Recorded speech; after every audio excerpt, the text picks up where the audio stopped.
అయితే ఒకటే ఒక మాట చెప్తా ఉన్నా, చంద్రబాబు నాయుడు గారికి చెప్తా ఉన్నా, చంద్రబాబు నాయుడు గారికి ఒత్తాసు పలుకుతా ఉన్నా, పోలీస్ డిపార్ట్మెంట్లో ఉన్న కొందరు అందరూ కాదు కొందరు పోలీస్ డిపార్ట్మెంట్లో ఉన్న కొందరు పోలీస్ అధికారులకు కూడా ఈ సందర్భంగా తెలియజేస్తా ఉన్నా, ఎల్లకాలం చంద్రబాబు నాయుడు గారు అధికారంలో ఉండరు. చూస్తూ ఒక సంవత్సరం అయిపోయింది, మరో 3-4 ఏళ్లలో మా ప్రభుత్వం వస్తుంది.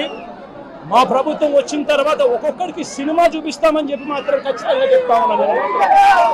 ఎందుకంటే అన్నకు చేసిన అన్యాయం, అన్న లాంటి వాళ్ళకు చేసిన అన్యాయం ఈరోజు రాష్ట్రంలో ప్రతి గ్రామంలోనూ కనిపిస్తూ ఉంది.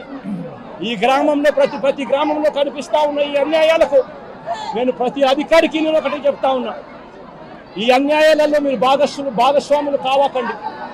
భాగస్వాములు అయినారు అని అంటే మాత్రం చంద్రబాబు నాయుడు గారితో పాటు మిమ్మల్ని కూడా బోనెక్కిచ్చే కార్యక్రమం ఖచ్చితంగా చేస్తాము అని చెప్పి ఖచ్చితంగా హెచ్చరిస్తా ఉన్నాం.